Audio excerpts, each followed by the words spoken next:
Bahagyang napatigil sa pagwawalis si Aling Delfa nang huminto ang isang sasakyan sa tapat ng bahay ni Ronnie na pangalawa niyang pinsana.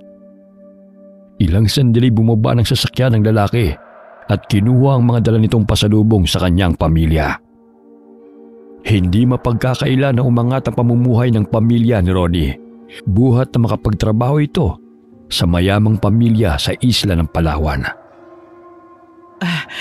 Magandang hapon sa iyo, Ronnie. 3 taon din bago ka nakauwi rito sa probinsya. Ikaw pala, Delfa. Oo nga eh. Hindi kasi basta-basta makakauwi dahil sa trabaho. Kung sakaling nangangailangan kayo ng kasambahay, baka maaari mo naman ako o si Lucy ang ipasok mo roon. Kailangan ko kasi ng trabaho eh. Lalo na't ang Manong Alberto mo kalalabas lamang ng ospital dahil sa sakit sa puso. Hindi sapat ang kinikita ko sa pagtitinda ng gulay eh. Abay, tamang-tama. Nangangailangan si Senyora ng 2 kasambahay. Pwede ba kami na lamang ni Lucy?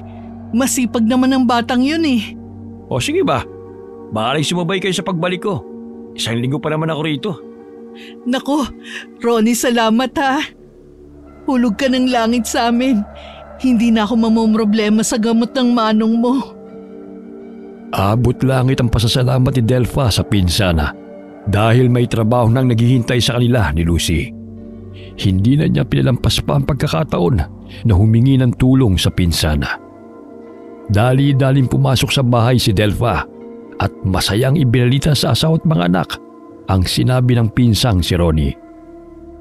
Lucy anak, may trabaho na tayo.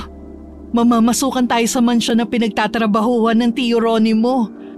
Malaking tulong to sa atin, lalo na sa pagpapagamot ng itay ninyo. Paano po yun, Nay? Kung tayong 2 ang magtatrabaho ron, sino nang mag-aalaga kay itay? Nariyan naman ang tiyang amin ninyo. Hindi naman niya pababayaan ng itay niyo at 2 kapatid mo. Sayang din kasi anak ang oportunidad. Sige po, Nay. Ang importante ay tuluyan na pong gumaling si tatay.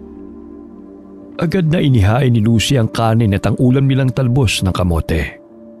Maya-maya'y tinawag na niya ang mga kapatid upang sila'y makapaghapunan na. Kapag nakapagtrabaho na kami, makakabili na tayo ng litsyong manok. Ngayon pagtiyagaan na muna natin ng talbos ng kamote, mga anak ha.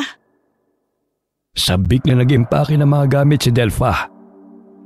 Marahang hinawakan ni Alberto ang kanyang kamay at malamlam ang mga matang tumingin sa asawa. Napangiti si Aling Delfa at hinaplos ang pisngi nito. Buo na ang pasya ko. Malaking tulong to sa atin. Nakikita mo ba ngayon si Ronnie? Hindi ba't katulad din siya natin noon na mahirap? Ngayong malaki na ang bahay nila at may sari-sari store na sa bayan ng asawa niya. Makakaahon din tayo sa kahirapan, mahal. Kapag nakaipon na kami ni Lucy, magnenegosyo na lang kami rito. Hindi lamang ako sanay na mapalayo kayo sa akin. Ako ang dapat na nagtatrabaho eh.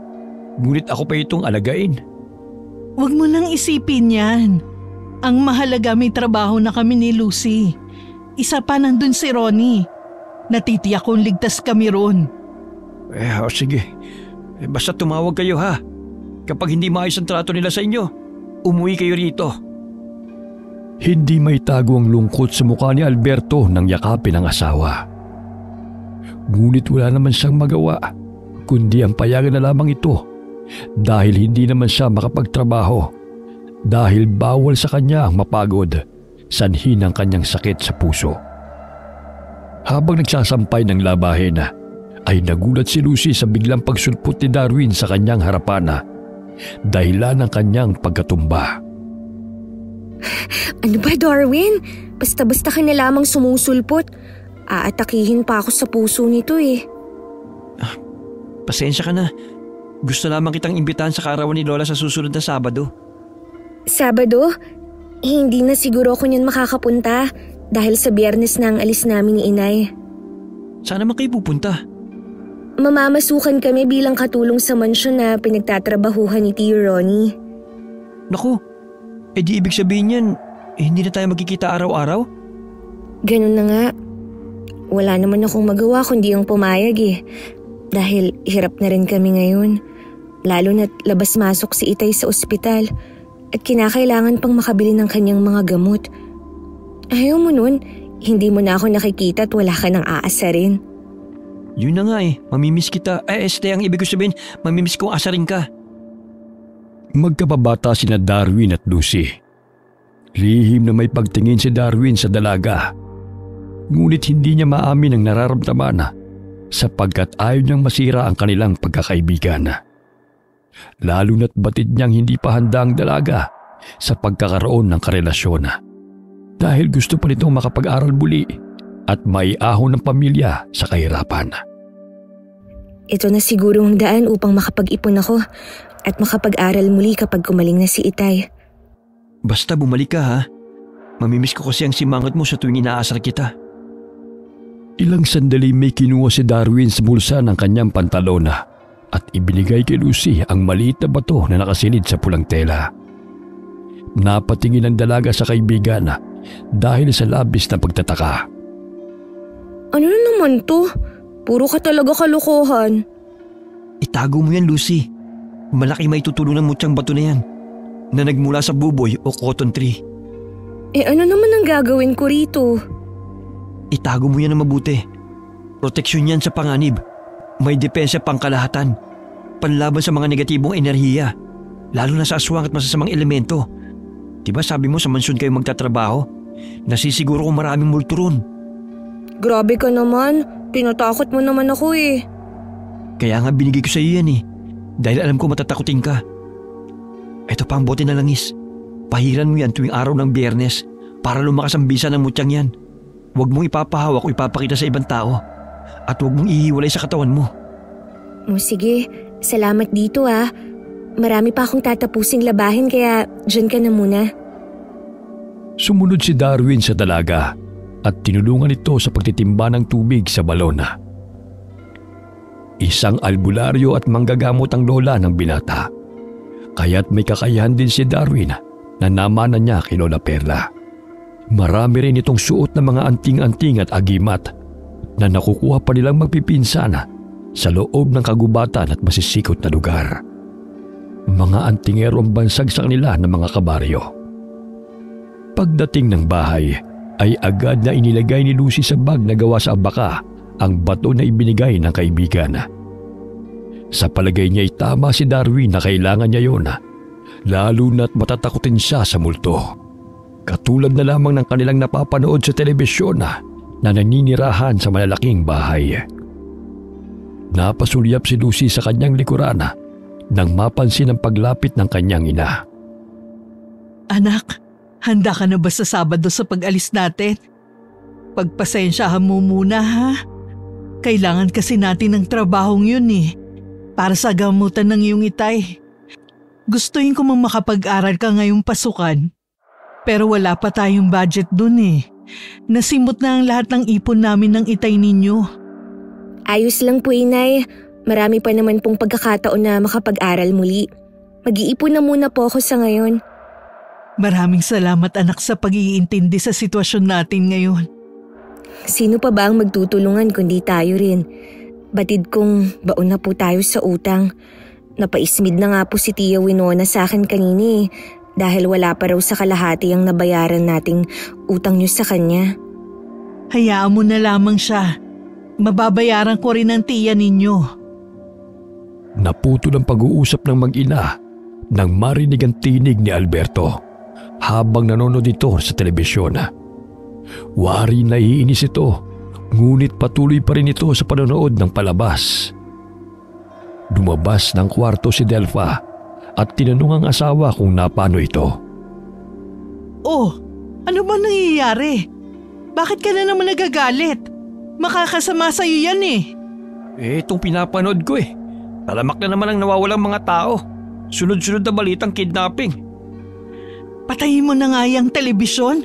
Mamaya atakihin ka sa puso niyan Sigurado na ba kayong sasama kayo kay Ronnie? Bumabagabag sa kalooban at isip kong balita Yun ang kinakatakot ko, Delpha. Nako, ayan ka na naman Huwag ka na masyado mag-isip ng negatibo. Walang masamang mangyayari sa amin ni Lucy doon. Niyakap na lamang ni Delpha ang asawa. Sa hinuha niya ay epekto lamang ng mga gamot ang palaging pag-iisip ng negatibo ng asawa at labis na pag-aalala. Ngunit buo na ang kanyang pasya na magtatrabaho sila sa mansyon sa amo ng pinsang si Ronnie. Labis ang kalungkutang nadarama ni Alberto nang sumapit ang araw ng Sabado sapagkat mawawalay siya sa asawa at anak. Maging sina Oko at Winnie umiiyak habang nagpapaalam sa ina't kapatid. Tumawag kayo kaagad kapag nakarating na kayo ron, ha? Huwag niyong pababayaan ang sarili niyo. Huwag ka mag-alala, Alberto. Kapag masunurin sa aking mga amo, wala magiging problema. Lalo na't maayos sila magpasahod. O sige na, Alberto. Mag-ingat kayo rito ng mga bata, ha? Nakausap ko na rin si Ami. Kaya panatag ang kalooban ko dahil nariyan ang kapatid mo. Ang gamot mo, huwag lang pumalya sa pag-inom, ha? Maging si Darwin ay nagpaalam sa kaibigan na mababanag ang lungkot sa mukha nito.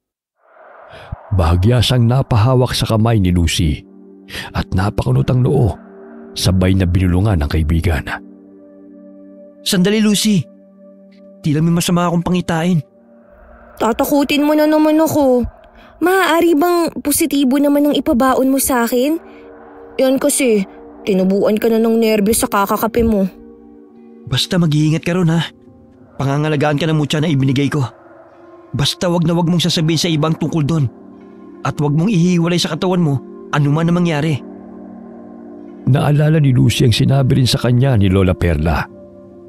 Kailangan niyang mag-ingat sa lugar na hindi siya pamilyar.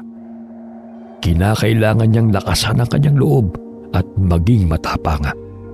Dahil sa nagbabadyang panganib na kanyang haharapin. Dumaan siya sa bahay ng matandang manggagamot, isang araw bago sila lumuwas patungong isla. Hindi na iba si Lola Perla sa kanila, sapagkat ang matandang albularyo ay naging malapit sa kanilang pamilya. Ito rin ang tumulong sa kanila upang madala sa ospital ang kanyang ama. Alam ng matandang manggagamot kung ang sakit ay sanhi ng mga elemento o kinakailangan ng ipasuri sa doktor. Niyakap na lamang ng dalaga ang kaibigan at nangakong pabalik. Ngunit may bumabagabag sa kalooban ni Darwin at mabigat ang kanyang naramdaman na animoy may mangyayari na hindi maganda. Kumaway na lamang ang mga ito habang hinahatid ng tingin ng kotse kung saan sumakay ang mag-ina kasama ni Mang Ronnie. Mahigit 24 na oras ang biyahe nila bago nakarating sa isla. Sumakay pa sila ng barko upang maisakay rin ang dalang sasakyan ni Mang Ronnie. Napamangha sina Aling Delpha at Lucy nang makitang malaking mansyon na kanilang papasukan. Gawa ito sa sinaunang disenyo na mayahalin tulad sa mga bahay na bato na pinatayo noong panahon ng Hapon. Bagamat malinis itong tignan dahil sa bagong pintura at malawak na hardin. Uulitin ko lamang ang regulasyon sa mansyon. Gawin niyo lamang ang trabaho niyo. Huwag makialam sa ating mga amo. Sa gayon, wala tayong magiging problema. Ayos ba yun, Manang Delpha at Lucy? Mababait naman sila eh. Huwag lang maging pakialamera at gawin lamang ang kanilang pinag-uutos. Tumango ang mag-ina at agad na bumaba ng sasakyan bitbit ang kanilang baga. 10 taon nang nagtatrabaho si Mang Ronnie sa mansyon bilang driver na mag-anak. Sina Ginang at Ginoong Buenavista ay may 2 anak na lalaki at 2 anak na babae. Lahat ay nagtatrabaho. Minsan lamang dumadalaw sa mansyon ng 2 anak na lalaki. Dahil sa ibang lugar nakadestino ang mga ito bilang doktor at pulis. Tumango ang mag-ina bilang pagsang-ayon sa sinabi ni Mang Ronnie sa kanila. Ilang sandali ay iniluwa ng malaking pintuan ang isang matandang babae. Kahit na matanda na hindi may pagkakaila ang ganda nitong taglay. Mistisa at hindi may kubli ang strikto nitong mukha. Binati na mag-ina ang matandang babae at tumungo ito bilang tugon. Magandang araw po, senyora. Ito po pala ang aking pinsan at pamangkin, sina Manang Delpha at Lucy. Napalanok ng sariling laway ang dalaga nang magtama ang kanilang paningin ng ginanga.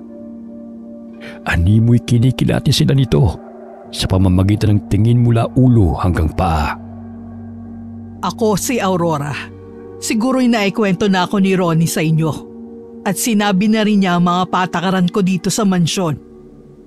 Uulitin ko lamang na ayaw ko ang tamad, pakialamera at chismosa. Kung ano ang makikita at maririnig ninyo sa loob ng mansyon ko, ayaw kong inilalabas. Ayoko rin na nakikipagkwentuhan kayo sa ibang tao na hindi ninyo kakilala. Maging sa aking mga bisita. Maglilinis kayo ng mansyon. Maglalaba at kung ano-ano pang mga gawain. Huwag kayong mag-alala. May sarili kaming tagaluto. Huwag na kayong makialam sa kanya. Dahil alam na niya ang kanyang trabaho. Nagkakaintindihan ba tayo? Sumang-ayon na mag-ina. Matapos nakausapin sila ni Senyora Aurora, ay agad na itong tumalikod at bumalik ng silid. Sinamahan sila ni Ronnie sa silid na kanilang tutulugan. O sige, magpahinga na kayo. Maaari rin kayo magluto kapag nagugutom kayo, ha? May sarili kayong lutuan dyan. O sige, maiwan ko na kayo, Manang Delfa. Maaga pa ang trabaho natin bukas. Salamat, Ronnie, ha? Sige, magpahinga ka na rin. Inilibot ni Lucy ang kanyang paningin sa kanilang silid. May sarili silang lutuan at banyo. Namangha siya dahil hindi lahat ng katulong ay may ganoong kagandang kwarto. Naku, Nay, parang buong bahay na po tong silid natin. Sobrang yaman siguro nila, Senyora, no? Ang laki ng bahay, oh.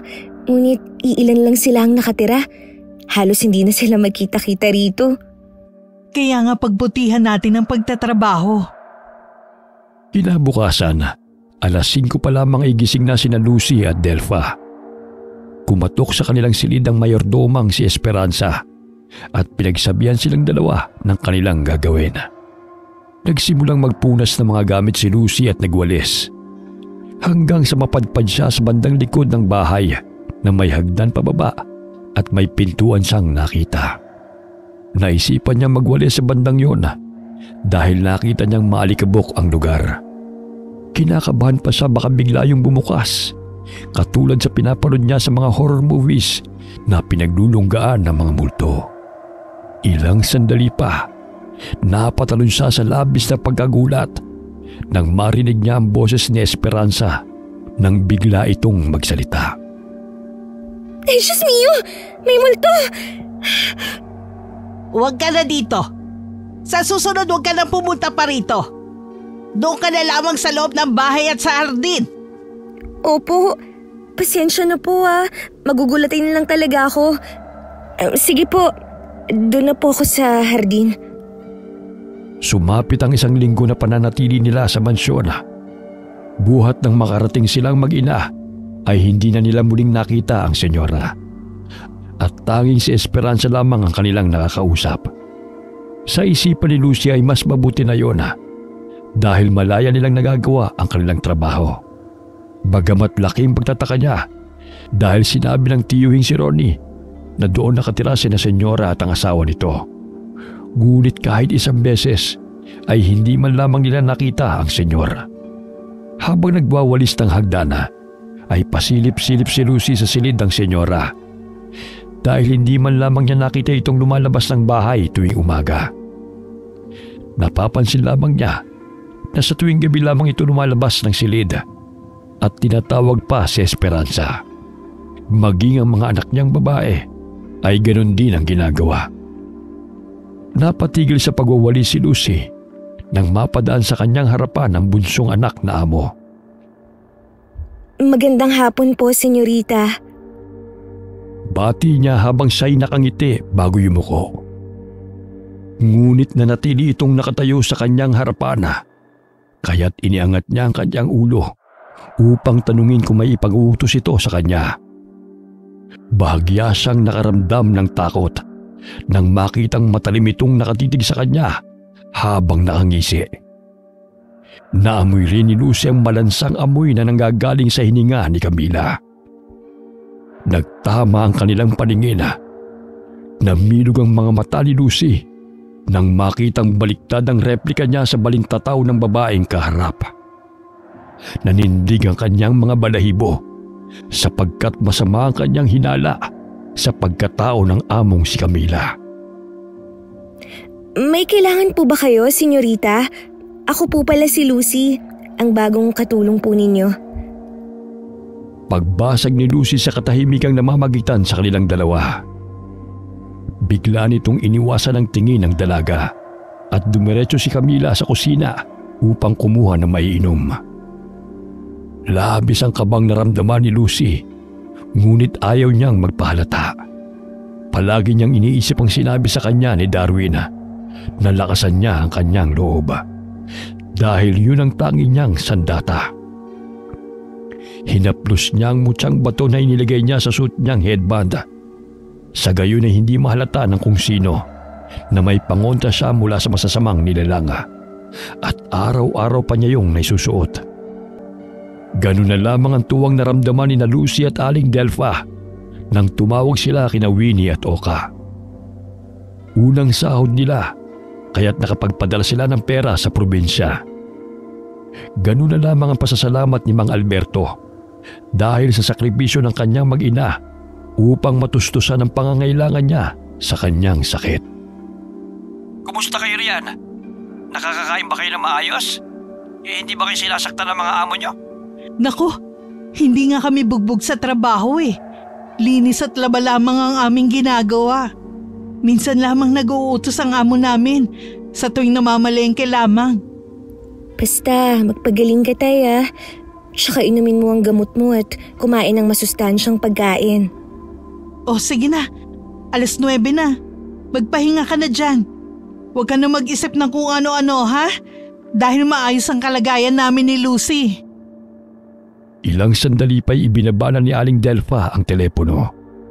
Napansin ng ginang na tila may bumabagabag sa isipan ng anak na gusto nitong sabihin. Ngunit hindi nito magawang sabihin sa kanya. Anak, may problema ba? May gusto ka bang sabihin kay nanay? Nay, kanina po kasi parang may mali dito sa mansyon. Wari ko'y maraming misteryong nababalot po rito. Ano bang ibig mong sabihin? Yan ang napapala mo sa pagsama mo kay Darwin eh. Kung ano-ano na ang iniisip mo. Hindi ba't ipinagbabawal po sa atin ang magluto ng may bawang? Kanina po kasi, nang magtama ang paningin namin ni Senyorita Carmila, baliktad po ang refleksyon ko sa balintataw niya. Hindi kaya mga aswang po sila? Mabilis na tinakpan ni Delfa ang bibig ng anak. Kahit silang dalawa lamang ang naroon sa silid. Nakasarado naman ang pintuan ng kanilang silid. Kaya't batid niyang walang nakarinig sa sinabi ng anak. Naku, itikom mo yung bibig mo kung ayaw mo mapalayas tayo rito. Gawin mo na lamang ang trabaho mo. Huwag kang magsalita ng ganyan, baka may makarinig sa'yo. Huwag mo na yung uulitin ha, ipangako mo. Baka nagugutom ka lang kanina, kaya't yun ang nakita mo. Sige po, Nay. Hindi na po mauulit. Niyakap na lamang ni Lucy ang una at marahang hinaplos ang headband na may mutyang bato. Hindi siya makatulog dahil sa pabalik-balik sa kanyang mga balintataw ang paghaharap nila ni Camila. Nakiramdam siya sa paligid. Napansin niyang mahimbing nang natutulog ang kanyang ina. May narinig siyang mga kalabog mula sa labas ng kanilang silid. Marahan niyang binuksan ang pinto at sumilip mula sa siwang noon. Napansin niya ang kakaibang tao na mabilis na tumatakbo patungo sa itaas ng hagdana. Kilusot niya ang kanyang mga mata upang makasiguro kung sino o ano yun.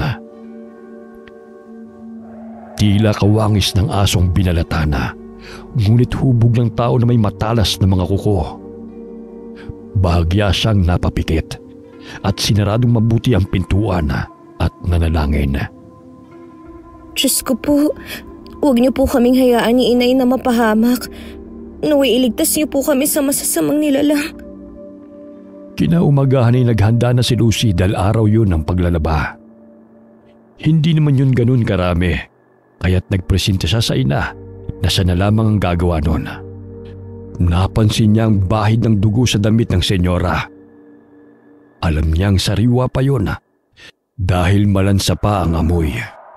Binabad na lamang niya sa tubig na may sabon upang matanggal ang mantsa.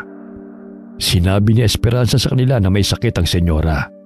Minsan ay lumalabas ang dugo nito sa ilong, kaya't nababahira ng dugo ang mga damit nito. Ngunit salungat yun sa paniniwala ni Lucy. Hindi na lamang niya pinipilit ng ina na paniwalaan siya dahil magtatalo lamang silang dalawa. Hindi kaya si Aling Esperanza ay isang aswang din? At bakit sila maghahanap ng katulong ngunit hindi aswang na kagaya nila? Naging malaking palaisipan yun kay Lucy. Nagmanman siya sa loob ng mansyon upang tuklasin ang lihim ng kanyang mga amo. Naiisip niya na wala itong katabi mga kabahayan dahil sinadyang pinatayo roon upang walang makaalam ng kanilang tunay na anyo. Sila rin ang naatasan na mamalengke, ngunit walang sangkap na asin, luya at bawang sa listahan dahil ayaw ng senyora sa mga amoy nito sapagkat may allergy siya roon. Araw ng Martes ay may malaking piging na gaganapin dahil 75 kaarawan ni Senyora Aurora. Darating ang 2 lalaki niyang anak at mga kaibigan. Napatampal sa bibig si Lucy nang buksan niya ang bag na pinaglalagyan ng bote ng langis. Bumubula ito at umaapaw ang langis. Nakumpirma niya na marahil ang mga bisitang naroon ay mga aswang rena. Nanginginig ang kanyang mga kamay na isinuot ang headband na may mutsang bato. Lumabas siya ng silid upang tunguhin ang kinaroroonan ng ina dahil pakiwari niya'y nanganganib na rin ang buhay nilang mag-ina. Inayos niya ang kanyang sarili upang hindi siya mahalata na alam niyang lahi ng mga aswang ang naroon. Inilagay niya sa suit niyang damit ang maliit na tansong patalim na binili pa niya sa bangketa nang utusan siyang mamalengke. Kapag namamalengke salitan sila ng ina, hindi sila pinapayagan na lumabas ng mansyon na magkasama. Hinanap niya ang ina, ngunit hindi niya ito nakita sa loob ng bahay. Binabati niya ang lahat ng panauhing naroon na kanyang nakakasalubong. Napansin niya na abala sina Senyora at Esperanza sa pagkipagkwentuhan sa mga bisita. Pasimple niyang tinungo ang kusina ng mansyon kung saan ipinagbabawal silang makapasok doon. Nandilat ang mga mata ni Lucy nang makita sa malaking lamesa ang inihay na lechon na tao.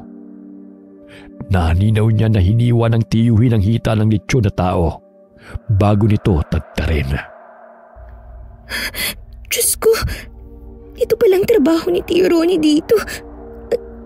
Ayokong maging aswang katulad nila. Maging isa sa putahing ihahanda ngayon. Nagulat si Lucy na mabangga niya sa Esperanza.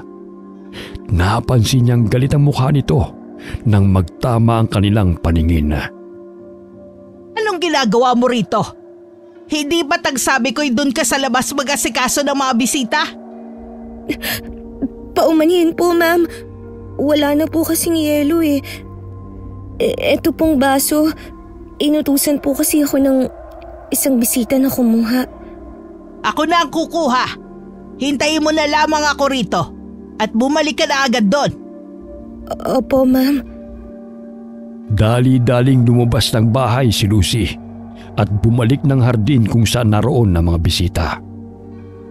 Napabuntong hininga siya nang makita si Aling Delfa. Agad siyang lumapit sa ina at mahigpit niya itong niyakap. Oh, ano na naman ba yan, anak? Kita mong abala ko sa pag-aasikaso sa mga bisita. Bigyan mo ng Diyos sa mga bisitang naroon sa mesang nasa dulo. Abay, nanlalamig ka na yata.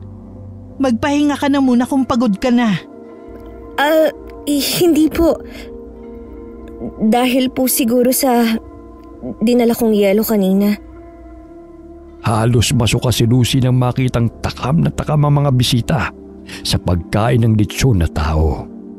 Ngunit pinipigilan lamang niya ang sarili upang hindi mahalata ng mga bisitang naroon na alam na niya ang lihim ng kanilang amo. Binigyan ng litsyon ni Ronnie sina Delpha at Lucy, kaya't sabik na kumuha si Delpha sa pinggana. Nay, nakakasama po yan. Alam mo naman ang sakit ni tatay, di ba? Ayoko pong mangyari din sa inyo yun. Paminsan-minsan lang naman to, anak eh. Kaya wag mo na akong pagbawalan. Eto na lang pong saging ang kainin nyo para maganda sa kalusugan. Pag nakatikim kayo niyan, baka araw-arawin nyo ang litsyon. Ay, o sige na nga. Hindi na ako kakain.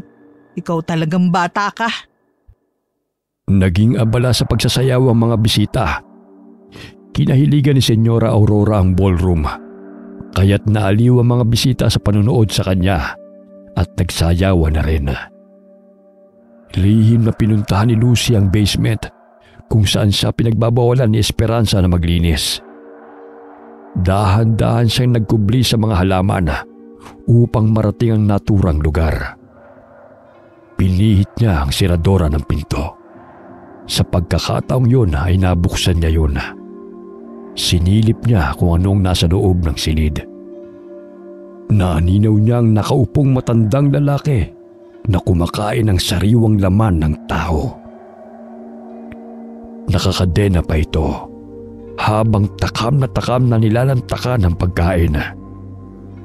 Tila namanhid ang buong katawan ni Lucy sa nasaksihan. Napalingon ang matandang aswang sa kanya at nanlilisik pa ang mga mata na gusto siya nitong aabutin. Marahan niyang sinarado ang pinto at bumalik sa mga bisita. Bukas ang gate kaya may pagkakataong makatakas si Lucy. Ngunit nawawala na naman sa kanyang paningin ang ina. Kaya't bumalik na naman siya sa loob ng mansyon upang hanapin ito. Nakita niyang abala ito sa pag-aasikaso sa mga bisita. Ilang sandali tinawag niya ang ina at pasimple niya itong hinila patungo sa gate. Ngunit nanlumo siya nang biglang sumarayon at wala na silang pagkakataon na makaalis sa mansyon. Alam ni Lucy na ang naging handa ay laman ng tao. 9:00 pa lamang ay natapos na ang pagdiriwang at nagsiuwian na ang mga bisita. Tinipon na lamang nina Lucy at Aling Delpha ang pinagkainan at inutusan sila ni Esperanza na ipagpabukas na ang ibang lilikpitin. Nangangatog ang katawan ni Lucy nang isarado ang pintuan ng kanilang silid.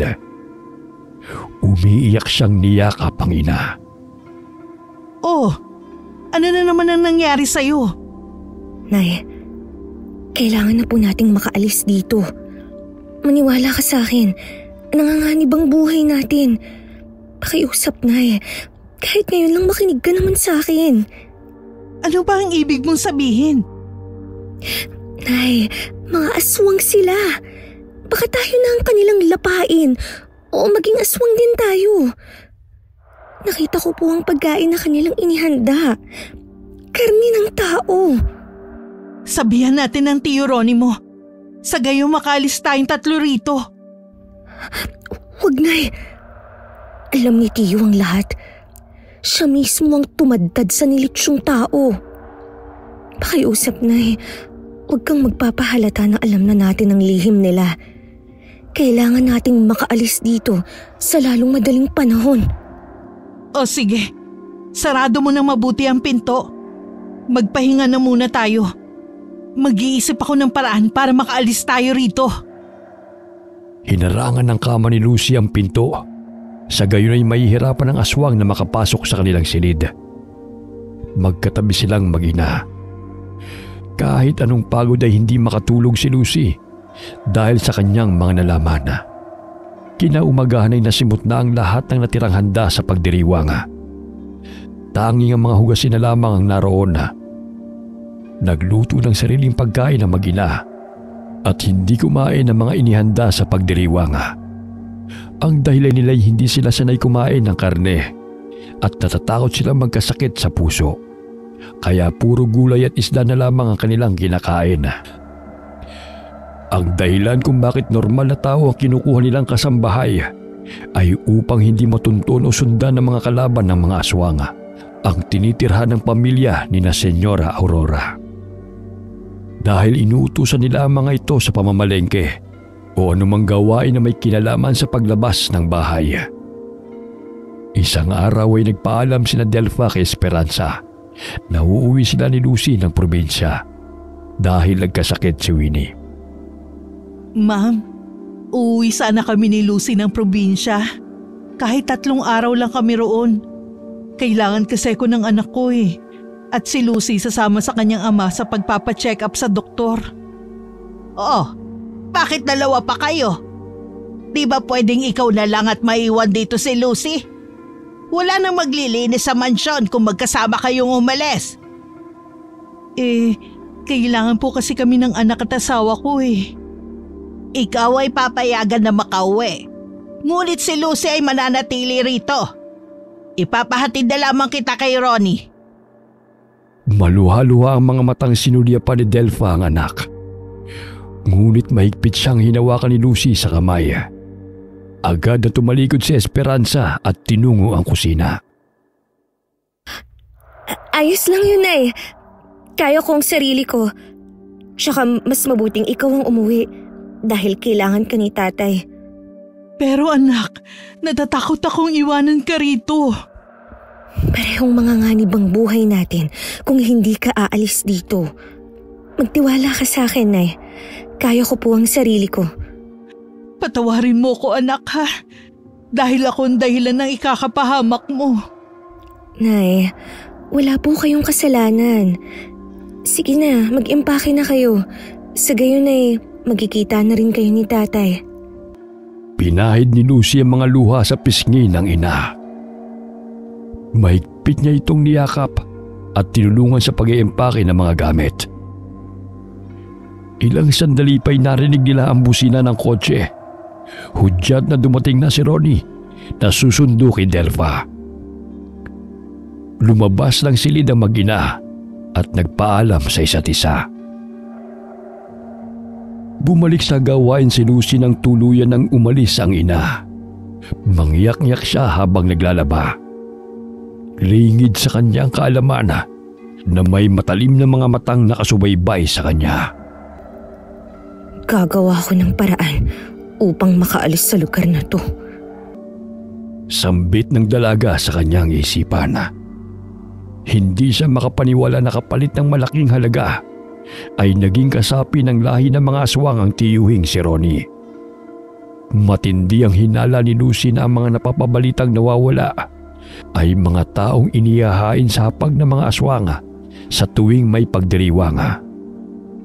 Natigil ang malalim niyang pag-iisip nang tawagin siya ni Esperanza. Gusto siyang makilala ni Johnson na pangatlo sa anak ni Senyora Aurora. Matikas ang pangangatawan nito at mahigit sa 30 na ang edad. Magandang araw sa iyo. Ikaw pala ang bagong kasambahay rito. Lucy ang pangalan mo, hindi ba? Ilan taong ka na? 18 po, sir. Good. Nasa tamang edad na. Nice meeting you, Lucy. Napakunot noong dalaga sa kanyang narinig sa sinabi ng amo. Mapakla siyang napangiti sa lalaki nang mapansin ang malagkit nitong tingin sa kanya. Sige po. Maaari na po ba akong bumalik sa paglalaba? O sige. Basta pag napagod ka, magpahinga ka, ha? Tumango ang dalaga at bumalik sa mga labahin. Hindi niya mawari ang kabang naramdaman. Sabay pinapanalangin na makauwi ng ligtas ang kanyang ina. Nag-aalala na si Lucy dahil hindi sumasagot ang ina sa kanyang tawag. Nagri-ring lamang ang cellphone, ngunit walang sumasagot. Mahigit 30 oras matapos umalis ng mansyon at sa palagay niya ay malapit na ang ina sa kanilang lugar. Napatayo siya nang marinig na may tumutulog mula sa mga mayayabong na halaman daan patungo sa basement. Labis ang kabang naramdaman ni Lucy. Pigil ang kanyang pag-iyak nang makumpirmang cellphone yun ng kanyang ina. Naalala niyang siya mismo ang naglagay ng cellphone sa bag ng ina bago ito umalis. Dali-dali niyang tinawagan si Oka upang tanungin kung dumating na ang kanilang ina sa kanilang bahay. Halos binuhusan ng malamig na tubig si Lucy nang sabihin ng kapatid na hindi umuwi ang ina at tanging ipinadalang pera lamang ang nakarating sa kanila. Naputol ang pag-uusap ng magkapatid nang biglang hablutin ng mayordoma ang cellphone. Oras ito ng pagtatrabaho, hindi oras ng pakikipagchismisan. Pakiusap po. Ibalik niyo muna yung cellphone. Gusto ko lang pong malaman kung nasa na si inay. Hindi ba't hinatid siya ni Ronnie? Baka na traffic lang yon. Hindi po dumating si nanay doon. Sigurado po ako. Itinago ni Lucy ang cellphone ng ina sa kanyang uniforme upang hindi yun makuha ni Esperanza. Iniwan siya ni Esperanza habang patuloy siyang umiiyak. Inaabangan ni Lucy ang pagdating ng tiyuhin sa mansyon. Ilang sandali pa'y bumukas ang gate at iniluwano ng kotse sakay ang tiyuhin at si Johnson. Pagbaba pa lamang ng kotse, tinanong na kaagad ni Lucy si Ronnie. Tiyo, inihatid mo ba si nanay sa sakayan ng barko? Abay oo, bakit mo naman itanong? Sinungaling ka! Hindi dumating si nanay sa bahay. Saan mo siya dinala? Abay ewan ko saan nagpunta ang nanay mo. Sigurado akong dala niya ang kanyang bag nang umalis kayo. Bakit may nakita akong gamit niya rito? Ibalik mo si nanay, hayop ka!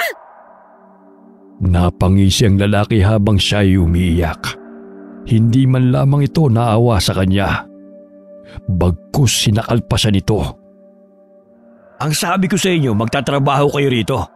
Ngunit ipinagbabawal na makialam sa anumang makikita at matutuklasan nyo. Yan ang napapala ng mga pakialamera. Maras lamang iyong ina na ang pulis na pinagsumbungan niya ay pamangkin ni senyora. Huwag ka mag-alala. Pinadala na ng danyos ang pamilya nyo. Total pera lang naman ang kailangan nyo, hindi ba? Mga walang ya kayo! Nasaan na si inay? Mga demonyo kayo! Anong kinuha niyo sa kanya? Bitiwan mo na siya. Hayaan mo ako na magpaliwanag sa kanya. Namamaos na sa kasisigaw at kaiiyak si Lucy. Inakay siya ni Johnson patungo sa basement. Nangangatog ang kanyang katawan na lumakad. Ayaw pa niyang sumama, ngunit hinihila siya ng lalaki. Halos mawala ng malay si Lucy nang tumambad sa kanyang paningin ang nakadilat na putol na ulo ng kanyang ina. Ginangat-ngat pa ng matandang lalaki ang laman nito. Nasisiguro niyang ang inang si Aling Delfa yun dahil sa suot nitong damit. Halos gumuho ang kanyang mundo nang makita ang karumal-dumal na sinapit ng ina. Bakit niyo kinuha kay nanay ito? Kayo ang dapat mamatay dahil mga kriminal kayo! Alam mo bang ang lahat ng mga kasambahay na nagsusumbong ay yan ang napapala? Huwag mo nang isipin pang tumakas dahil hindi ka na makakalabas dito. Hinaladkad niyang muli si Lucy palabas ng basement at dinala sa kwarto nito. Pinunit niya ang damit ng dalaga at walang awang pinagsamantalahan ng kahinaan nito. Bitawan mo ako, mga hayop kaya! Pinatay niyo si inay! Huwag ka mag-alala. Tutustusan namin ang pangangailangan ng inyong pamilya sa probinsya. Hindi ba't yun ang pinunta nyo rito? Kaya wala ka ng problema. Basta sumang-ayon ko na lamang sa aming kagustuhan. Patuloy pa ring hinahalikan ng lalaki ang katawan ng dalaga. Ganun na lamang ang pagpupumiglas ni Lucy upang makawala sa bisig ng lalaki. Hindi kita itutulad sa nanay mo. Baswerte ka nga dahil natipuhan kita. Bigyan mo lamang ako ng maraming anak upang dumami ang aming lahi. Ayoko! Pitingon mo ako! Demonyo ka! Pakawalan niyo ako rito! Tulong! Mawawalan ka lamang ng boses sa kasisigaw. Wala pa rin makakarinig sa'yo. Kung ako sa'yo, Ilaan mo na lamang ang iyong lakas sa gagawin natin. Kinapa ni Lucy ang headband sa kanyang ulo. Hindi na niya yun suot. Kaya't ganun na lamang ang kanyang kagustuhan na makawala sa lalaki dahil hindi na siya makatakas sa kahayupan na gagawin ito sa kanya. Malakas na suntok sa sikmura ng dalaga ang pinakawala ni Johnson. Dahil patuloy pa ring nanlalaban si Lucy. Unti-unting nanlabo ang kanyang paningin. Ilang sandali nang hina siya at nawalan ng malaya. Patuloy na pinagnasaan ni Johnson ang sariwang katawan ni Lucy.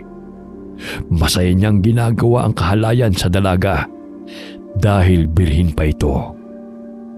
Sa dinami-daming babae na kanyang nakasiping, si Lucy lamang ang birhen na siyang katuparan sa kanyang inaasam-asam.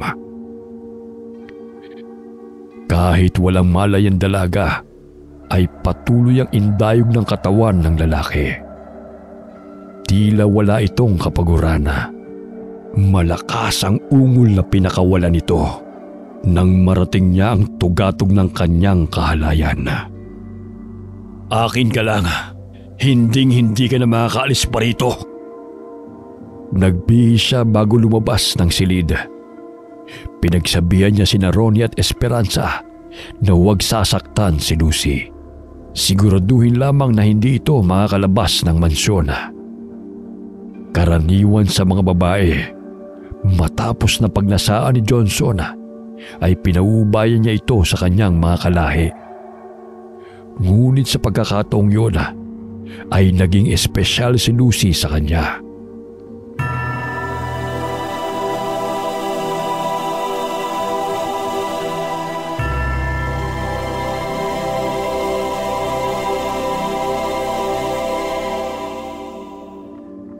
Nagising si Lucy na masakit ang ibabang bahagi ng kanyang katawan. Marahan niyang dinampot ang kanyang damit. Ngunit niluray-luray na yun ng lalaking lumapastangan sa kanya. Humagulgul siya ng iyak at niyakap na lamang ang sarili at tinakpan ng kumot. Naalala niya ang headband na may mutyang bato. Hinanap niya yon sa loob ng kwarto, ngunit wala ito roon. Ilang sandali na pahalukip-kip siya sa sulok ng silid nang bumukas ang pintuan. Ayan ang mga damit. Maligo ka na't magbihis. Huwag ka naman laban pa upang di ka masaktan. Agad niyang kinuha ang mga damit at pahikbing tinungo ang banyo. Umaago sa mga luha na sumasabay sa pagbuhos ng tubig. Ang kanyang pagkababae lamang ang may reregalo sa lalaking kanyang pakakasalan. Ngunit paano pa siya haharap sa altar?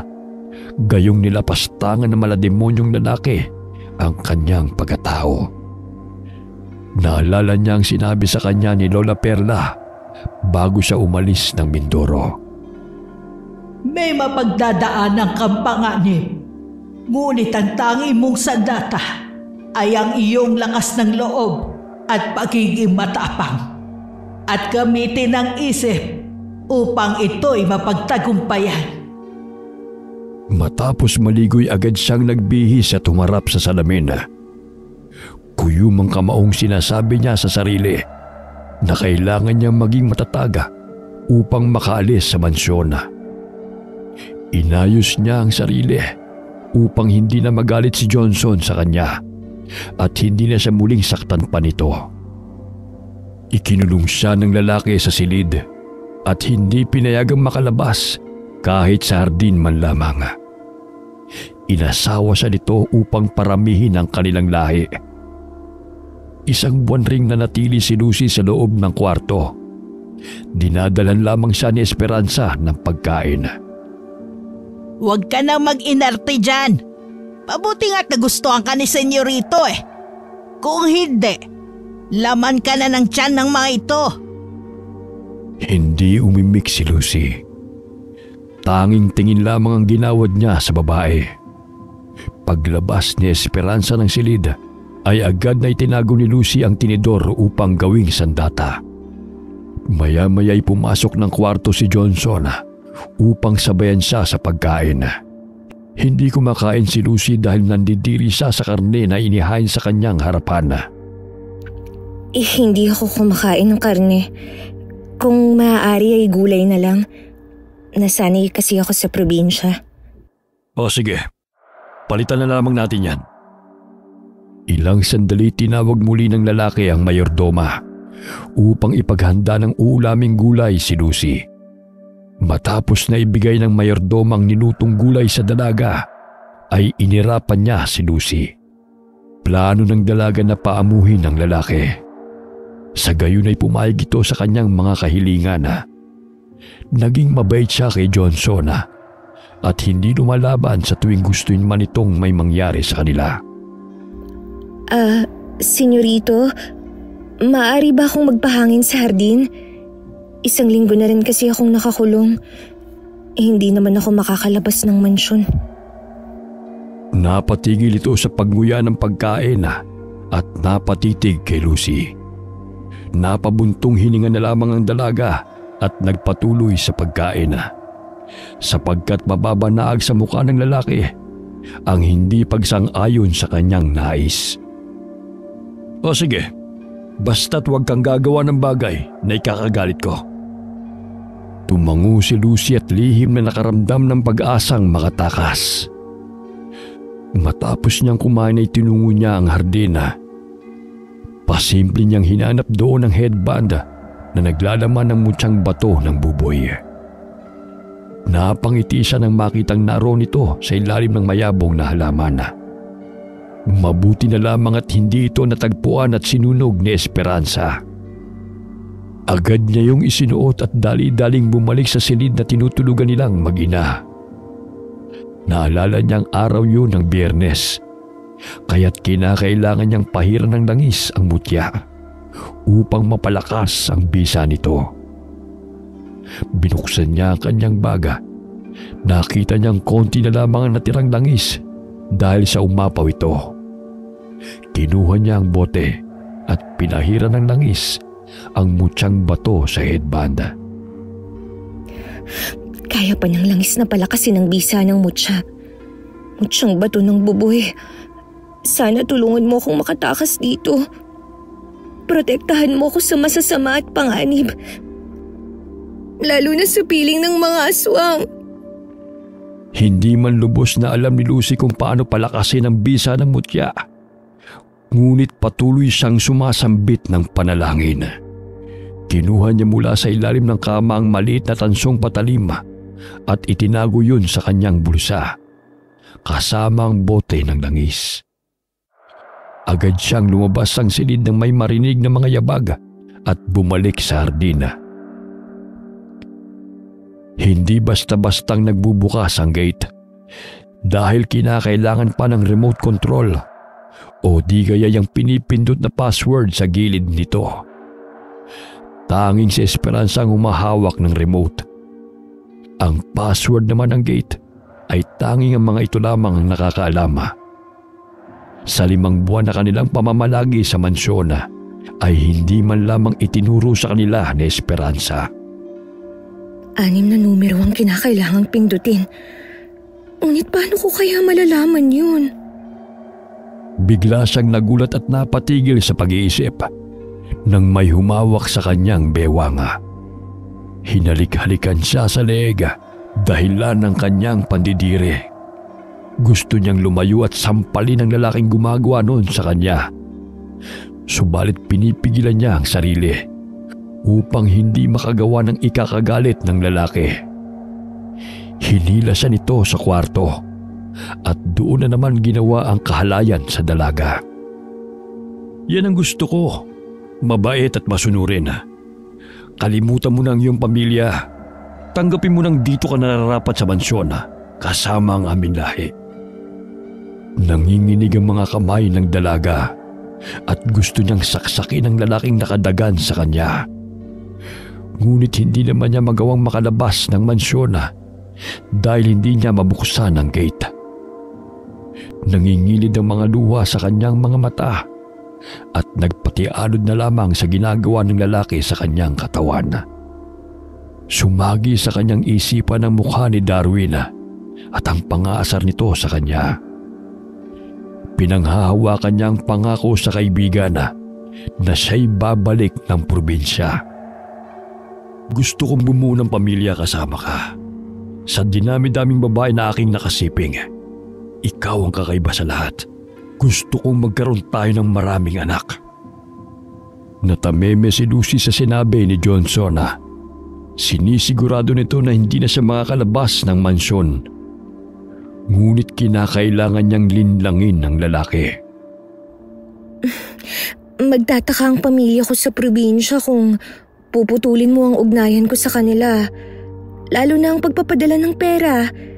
Ang alam nila maayos ang kalagayan namin dito.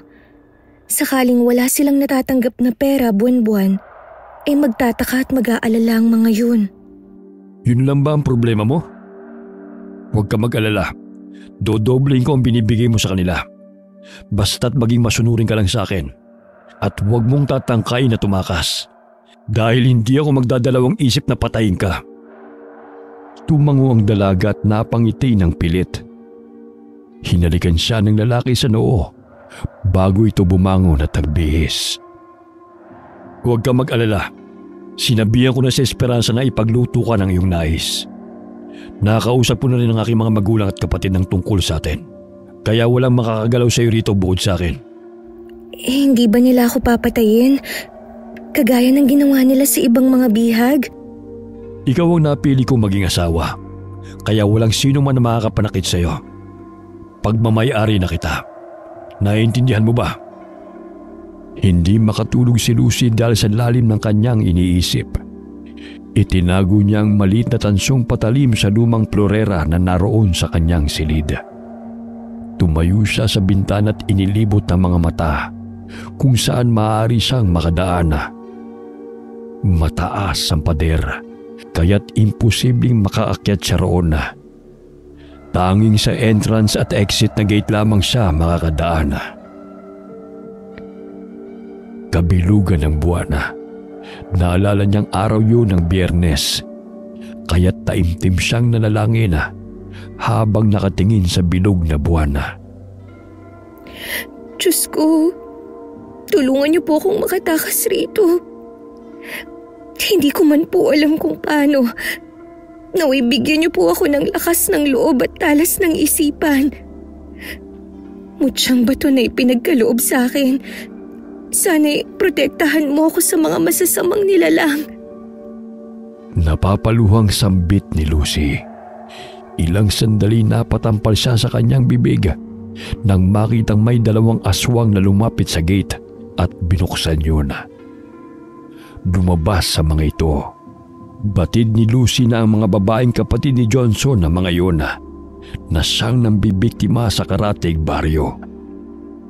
Naaninaw rin niya si Ronnie na pumasok sa loob ng mansyon na may daladalang sako na may bahid pa ng dugo. Maging ang tiyuhin ay pumapatay ng tao upang dalhin sa mga matatandang among aswang. Mahimbing na natutulog si Johnson kaya't naisipan niyang bumaba ng mansyon at tignan ang numerong pinindot ng dalawang aswang. Nagbabaka sakali siyang may iniwan itong mga bakas. Lalabas na sana siya ng kwarto nang biglang naramdaman niyang kumilos ang lalaki. Bakit gising ka pa? Patulog ka na. Magbabanyo lang ako. Naiihi kasi ako Napapikit si Lucy dahil muntikan na siyang mahuli ng lalaki sa kanyang pagtakas. Bahagya siyang napaupo sa banyo at maluhaluhang napasubsob sa kanyang mga palad. Maya-maya'y pinahid niya ang kanyang mga luha at bumalik sa kanilang higaan. Maagang nagpaalam si Johnson sa kanya dahil may trabaho pa ito sa bayan. Ang aswang na katulad ng mga ito ay nakikisalamuha kasama ng mga tao. May mga pangontra mga ito upang itago sa mga albularyo at manggagamot ang tunay nilang pagkatao. Maliban na lamang sa mga magagaling na albularyo ay wala silang takas.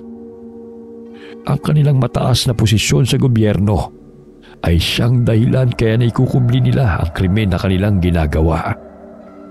Napapabilis ang kanilang pagpatay ng mga tao upang gawing pagkain ng kanilang lahi.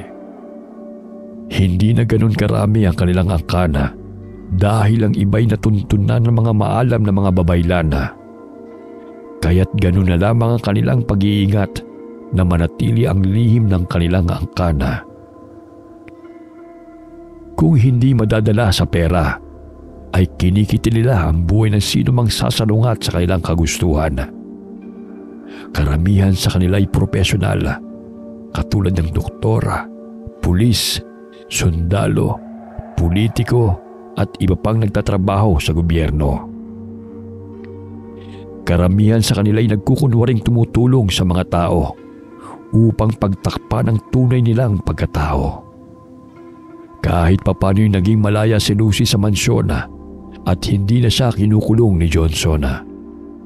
Bagamat bantay sarado pa rin siya ni na Esperanza at Senyora Aurora sa tuwing hindi umuwi sa mansyon si Johnson. Nagkaroon siya ng pagkakataon na may sagawa ang naisipan niyang plano habang abala si Esperanza sa pagluluto sa kusina.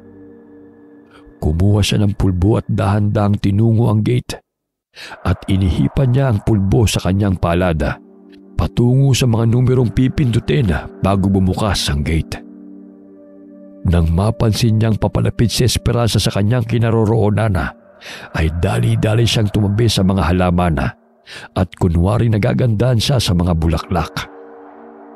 Kung iniisip mo makakalabas ka ng gate, mamumuti lang ang mga buhok mo.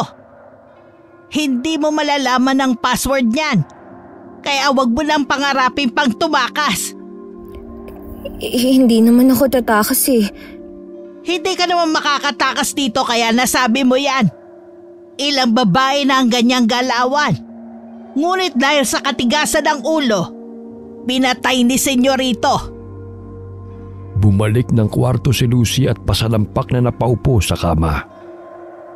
Natuon ang kanyang pansin sa florera na pinagtaguan niya ng maliit na patalim na gawa sa tanso.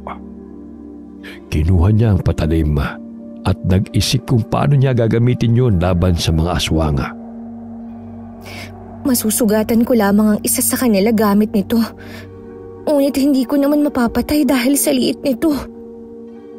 Mahina niyang sambit. Maya-maya'y nakita niya ang walis tambo. Naisipan niyang itali ang tansong patalim sa dulo nun. Maging ang ngipin ng tinidor ay kanyang pinausli at itinali rin sa patpat ng walis. Ayan, pwede na to. Tingnan ko lang kung hindi pa kayo masaktan dito.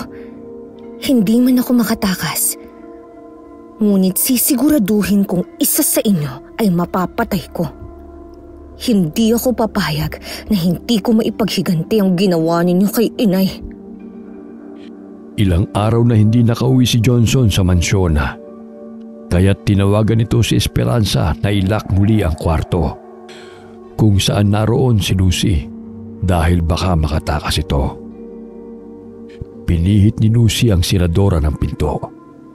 Ngunit hindi na niya yon mabuksan. Namutawi ang pagkainis sa kanyang mukha. Ilang sandali pa'y bumukas yun at bumungad sa kanya si Esperanza. O heto ang pagkain mo. Hinabilin ni Senyorito na bawal kang lumabas ng silid hanggat hindi pa siya dumarating. Tahimik lamang na nakatingin si Lucy sa kanya habang nagsasalita. Habang tumatagal ay ganun na lamang ang kagustuhan niyang makalabas ng mansyon at sumasagi na sa kanyang isipan na pumatay. Yumuko siya at may dinampot sa ilalim ng kama. Bago pa man makalabas ng kwarto si Esperanza, ay tinusok ni Lucy ang mata nito gamit ang ginawang sandata. Tinakpan niya ng una ng mukha ng babae bago pa ito makasigaw. Paano mabubuksan ang tarangkahan ng mansyon? Nasaan ang remote o ano ang password? Pakawalan mo ako! Hindi ka na makakalabas dito ng buhay! Ikaw ang papatayin ko kung hindi mo sasabihin kung paano mabubuksan ang gate. Diniinan ni Lucy ang paglapat ng patalim sa leeg ng mayordoma upang saktan ito.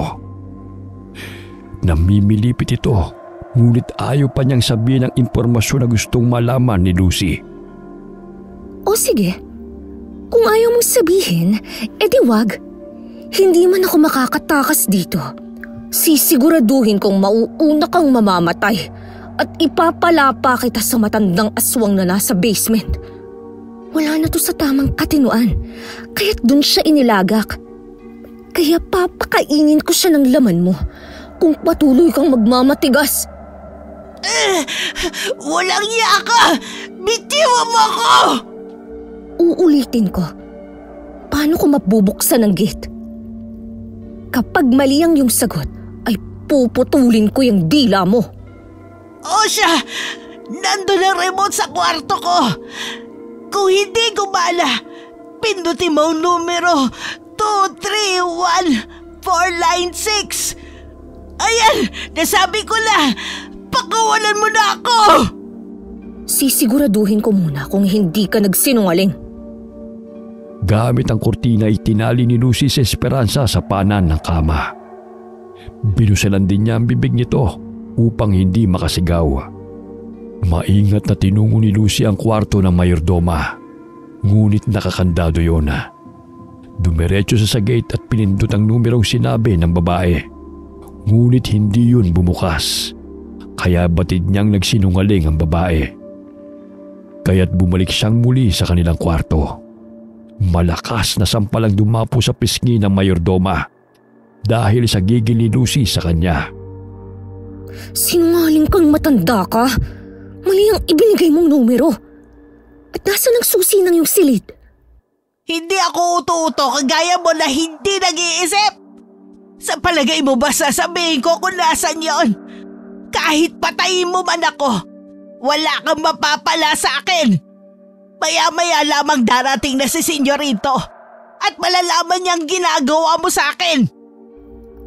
Talaga lang ha? Itinarak ni Lucy ang tinidor sa hita ng babae. Ganun na lamang ang pamimilipit nito sa sakit. Maagap na binubusalan ni Lucy ang bibig ng babae sa tuwing magtatangka itong sumigaw.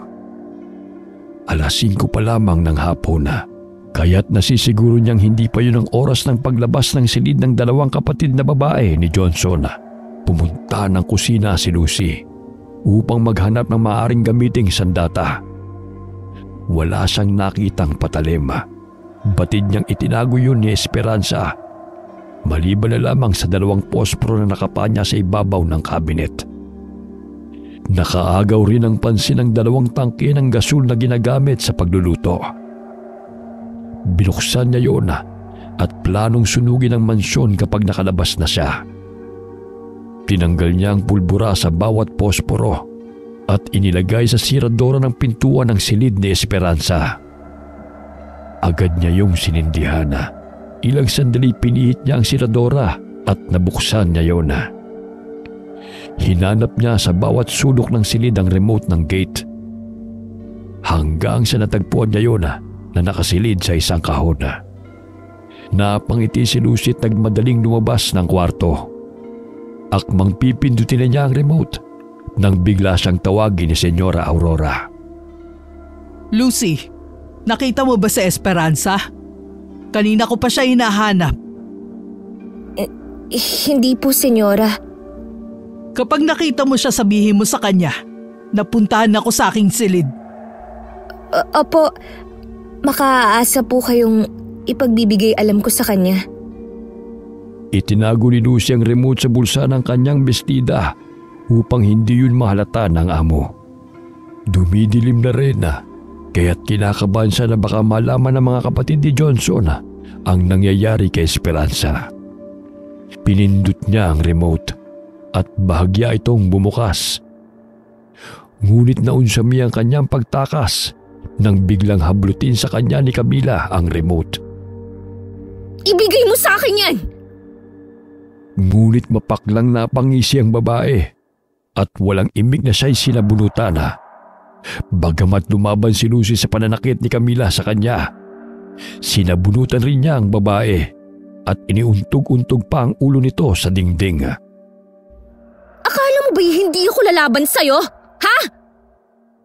Namilog ang mga mata ni Lucy nang biglang humaba ang dila ni Camila at biglang nagbago ang anyo nito bilang aswang.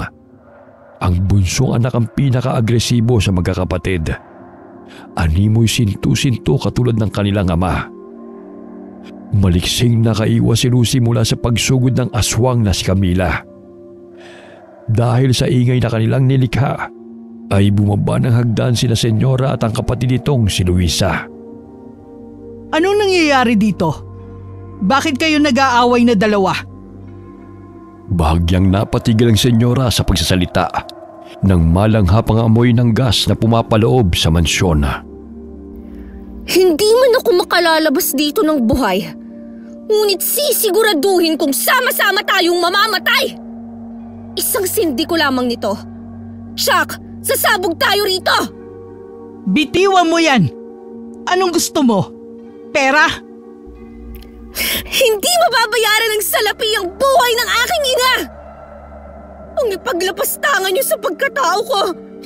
Ang pagkitil ng buhay ng mga inosenteng tao! Dahan-dahang pinulot ni Lucy ang remote na tumilapon sa sahig habang ang isang kamay nakahawak sa posporo. Akmang lalapitan siya ni Camila. Subalit na idikit niyang muli ang kahon ng posporo sa 2 piraso ng stick nito. Sige! Lumapit kayo! Kung gusto niyong sumabog tayong lahat dito! Pinindot ni Lucy ang remote at agad yung bumukas. Patras siyang lumabas ng mansyon at mabilis na tumakbo palabas ng gate.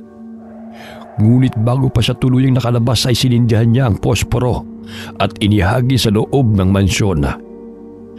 Dahil sa fumes na kumalat sa loob ng mansyon, ay mabilis ang pagkalat ng apoy. Ganun na lamang ang pagkabigla ng mag-iina sa ginawa ni Lucy. Napasubsob si Lucy sa lupa dahil sa malakas na impact ng siya'y tumilapon. Nadidinig pa niya ang humihingi ng tulong ang mag-iinang aswanga dahil sa natupok ito ng apoy. Yan ang nababagay sa mga demonyong katulad niya! Dapat din na iparana sa inyo ang kawalangyaan na ginawa niya! Ilang sandali ay may narinig siyang kotseng paparating. Kaya't agad siyang bumangon at tagkubli sa mayayabong na halaman na nakapalibot sa mansyon. Nangangatog ang katawan ni Lucy habang nagtatago. Nagkaroon siya ng sugat sa paa dahil sa kanyang pagtakbo at hindi na namalayan na naapakan niya ang nakausling bato. Napansin ni Johnson ang mga patak ng dugo sa lupa. Batid niyang may nakatakas mula sa nasusunog na mansyon. Gumapang si Lucy palayo upang hindi siya maabutan ng lalaki. Subalit inutusan nito si Ronnie na hanapin ang nagmamay-ari ng dugo na pumatak sa lupa. Lucy, ikaw ba yan? Lumabas ka! Hindi kita sasaktan! Patuloy na sinusundan ng lalaki ang bakas ng dugo na kanyang nakikita sa lupa. Hanggang sa mapadpad siya sa kasukalan. Nakapa ni Lucy ang sanga ng kahoy, kaya't nanginginig ang kanyang kamay na hinawakan niya yon. Bigla siyang nagulat nang may humawak sa kanyang balikat at tumakip sa kanyang bibig. Namilog ang kanyang mga mata nang tumambad sa kanyang paningin si Darwin. Shh! Lucy, ako to si Darwin. Huwag kang lumikha ng ingay. Malapit lamang sila. Mahigpit na niyakap ni Lucy ang kaibigan dahil sa labis na tuwa. Inalalayan siya ni Darwin na tumayo at dahan-dahan silang lumakad palayo sa nasusunog na mansyon. Ngunit sunod-sunod na putok ang kanilang narinig nang makita sila ni Johnson. Kaya tumakbo sila ng matulin patungo sa loob ng kasukalan. Akala niyo ba'y makakatakas kayo? Sisiguraduhin kong pagbabayaran mong ginawa mo sa aking pamilya, Lucy! Naninaw ng dalawa na nagpalit ng anyo si Johnson. Animoy malahalimaw ang kawangis nito na mayahalin tulad sa asong walang balahibo. Nagbabaga ang mga mata at nagkaroon ng matatalim na mga kuko at nakausling ngipin. Paano mo ako natuntun? At bakit ka narito? Nag-aalala si Mang Alberto sa inyo dahil hindi na kayo tumatawag. May kapatid si Lola Perla na naniniraan sa karatig baryo dito sa Palawan. Kaya naisipan namin bumisita. Pagkakataon na rin hanapin kung nasaan ka. Sa tulong ng aking gabay, natuntun kita.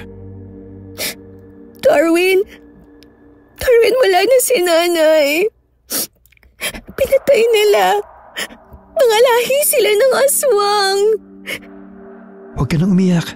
Baka marinig pa tayo ng aswang. Kinuha ni Darwin ang mga sangkap sa kanyang baga at nagsimulang magpausok gamit ang kamangyan at mga pinatuyong dahon. Kiniskis niya ang mutyang bato ng buboy at inilagay sa ginawang pausok. Sa tulong noon ay nakakapagpahina ng masasamang nilalang sa tuwing makakalanghap ng usok.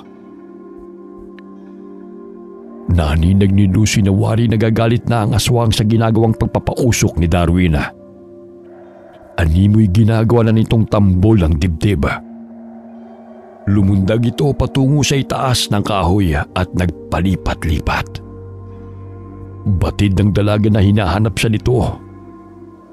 Nang biglang may naramdaman siyang pumulupot sa kanyang leeg, dahilan na nahirapan siyang huminga.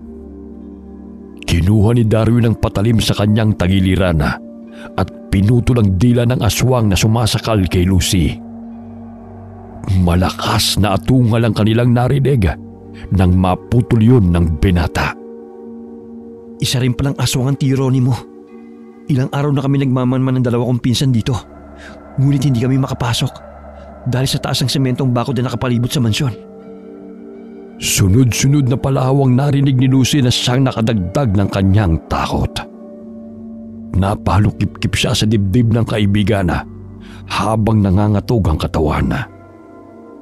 May kasama ako. Nagkukubli lamang sa paligid sina Enrico at Joma.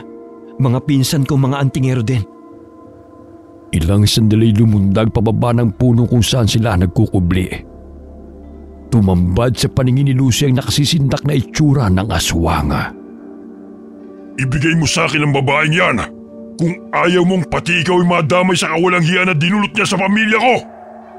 Kayo nagpahirap sa kanila, kaya dapat lamang sa inyo yan. Sinugod silang dalawa ng aswang, kaya't binitiwan siya ni Darwin at sinabihang magtago.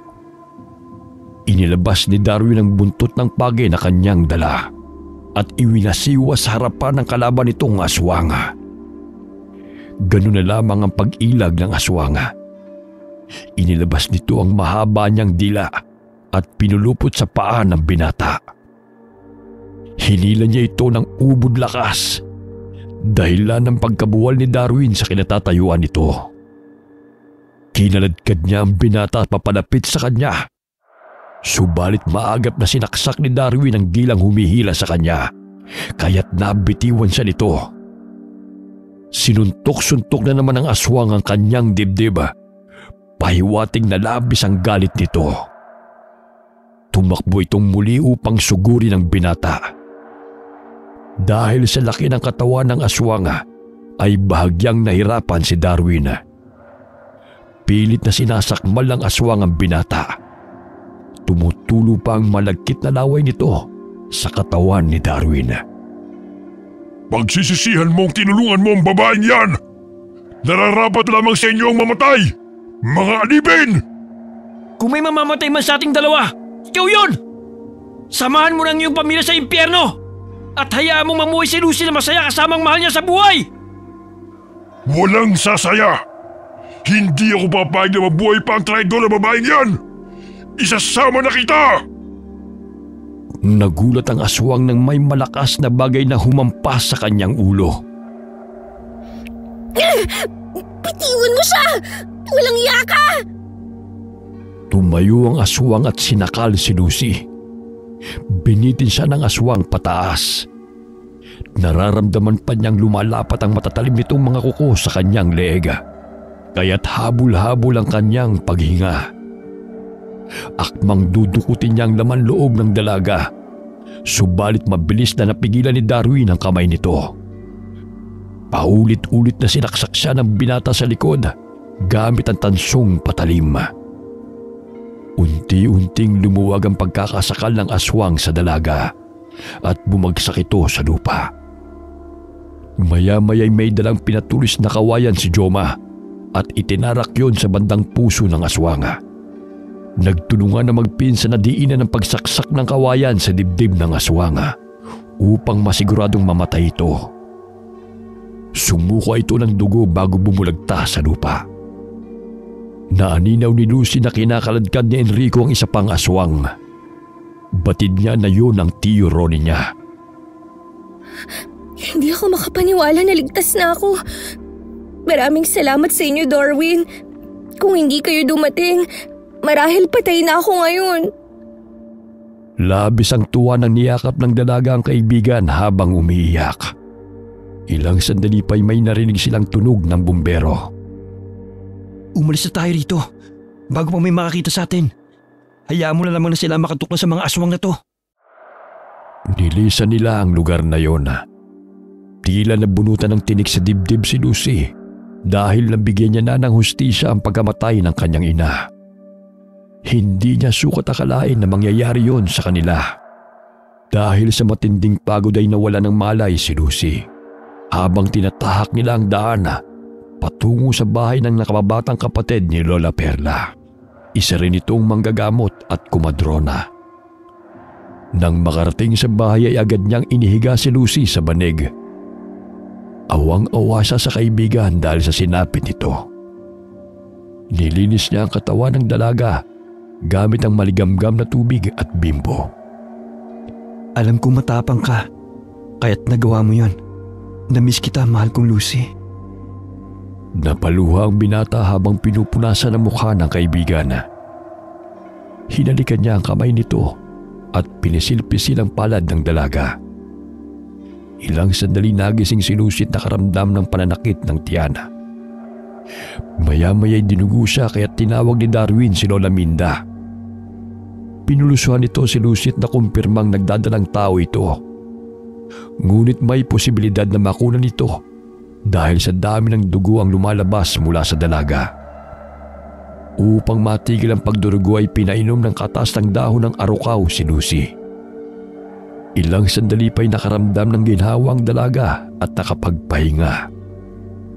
Alam kong gutom ka na rin. Kumain ka muna. Nagdugo ako para mainitan yung tiyan mo. Sinubuan ni Darwin ang kaibigan.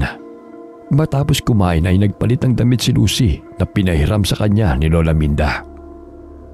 May mga pera at alahas pa sa bulsa ng pinagbisang damit nito na natagpuan ng binata. Nakuha yun ni Lucy na pagmamayari ni Esperanza. Hindi niya napansin na nailagay niya sa bulsa ang alahas at mga pera nito sa sobrang pagkataranta. Kinabukasan, ibinalita sa telebisyon ang nangyaring sunog sa mansyon. Ngunit naging laman ng balita ang natagpuang bangkay ng dalawang aswang malapit lamang sa mansyon. Naging saksi ang mga bumbero na siyang nagresponde sa sunog. Hindi man makapaniwala ang mga ito, ngunit kitang-kita nila kung paano nagbago ng anyo ang mga natagpuang bangkay ng mga aswang bilang tao pagsapit ng umaga. Nakumpirma na ang driver na si Ronnie at ang hepeng si Johnson na natagpuang patay. Naging palaisipan sa mga tao kung sino ang pumaslang sa mga ito. Nalaman ni Lucy na siya'y nagdadalang tao. Ngunit dahil sa pagod ay mahina ang kapit ng bata, kaya siya'y nakunan. Darwin! Pinagsamantalaan ako ng hayop na yun. Mawawala silang puso. Maging si Tio Ronnie, nagawang patayin si nanay. Huwag mo nang isipin yun. Ang mahalaga nakaligtas ka. Ang tapang mo nga eh. Noon takot ka sa multo. Ngunit aswang pa pala makakasagupa mo. Ito ang headband. Dito ko nilagay ang mutya na binigay mo. Siguro, nakatulong to dahil hindi ako natulad sa iba na basta-basta na lamang pinapatay. Sinamahan ko ng panalangin sa may kapal. Nailigtas niya ako sa kapahamakan. Oh, ligtas ka na. Makakasama ka na namin. Kapag malakas ka na, uuwi tayo ng Mindoro. Alam kong sabik na ang iyong itay at mga kapatid na makita ka. Maraming salamat sa inyo, Darwin. Sa pagligtas niyo sa akin. Niyakap muli ni Lucy ang kaibigan. Noon pa man ay panatag na ang kanyang kalooban na ito ang palaging kasama. Umuwi ng probinsya sina Darwin at Lucy. Mangiyak-ngiyak niyang niyakap ang ama't kapatid at sinabing patay na si Aling Delpha dahil sa naganap na sunog. Hindi na ikinuwento ni Lucy ang totoong sinapit nila ng ina dahil ayaw na niyang madagdagan pa ang hinagpis ng ama. Kasalanan ko kung bakit nangyari ito sa inyong inay. Dahil sa pagkakasakit ko napilitan siya magtrabaho para mapagamot ako. Wala po kayong kasalanan, Tay. Kahit sino, hindi gugustuhin ng magkasakit. Mahal ka namin, kaya kusang loob kaming nagtrabaho. Kaya wag na wag mong sisisihin ang sarili mo sa pagkawala ni Nanay. Dahil alam namin kung gaano mo siya kamahal. Mahigpit na niyakap ni Alberto ang larawan ng pinakamamahal na asawa. Niyakap siya ng mga anak upang maibsan ang labis nitong kalungkutan. Isinanla ni Lucy ang mga alahas na kanyang nakuha sa mayordoma at ginamit ang malaking halaga ng pera upang magsimula ng negosyo na pangarap ng kanilang ina. Nagtitinda ng manok at gulay sina Lucy sa palengke. Nagkaroon sila ng maraming suki dahilan na makapag-ipon siya at makapag-aral muli. Naging magkasintahan sila ni Darwin. Suportado ng binata ang pangarap ni Lucy na makapagtapos sa pag-aaral. Kung kaya't sinasamahan niya si Mang Alberto sa pagtitinda sa palengke upang hindi lubusang mapagod ang ama. Masakit man ang pinagdaanan ng pamilya ni Lucy, ngunit pinilit nilang makabangon mula sa pagkakalugmok. Tanging parte na lamang ng alaala ang mapapait na pinagdaanan ni Lucy sa kamay ng mga among aswang. Sa buhay natin, may mga tao talagang ginagamit ang kahinaan ng iba upang magawa ang pangabuso at panlalamang sa kapwa. Ngunit ang lahat ng masasamang gawain ay hindi magdudulot ng tunay na kasiyahan. Maaaring magkaroon ng material na bagay, ngunit hindi ka nito mabibigyan ng kapanatagan ng isipan at kalooban. Sa mundong ating ginagalawan ay mas nangingibabaw sa ngayon ang mga material na bagay na siyang pinangangalandakan sa madla dulot ng makabagong teknolohiya. Nasusukat na ang kasiyahan ng tao sa mga makabagong gamit at pagpaparami ng salapi. Bagamat hindi lingid sa ating kaalaman na ang tunay na kasiyahan ay ang pagkakaroon ng payapa at simpleng buhay, may pananampalataya sa Poong lumikha at pagmamahal sa kapwa. Wakas.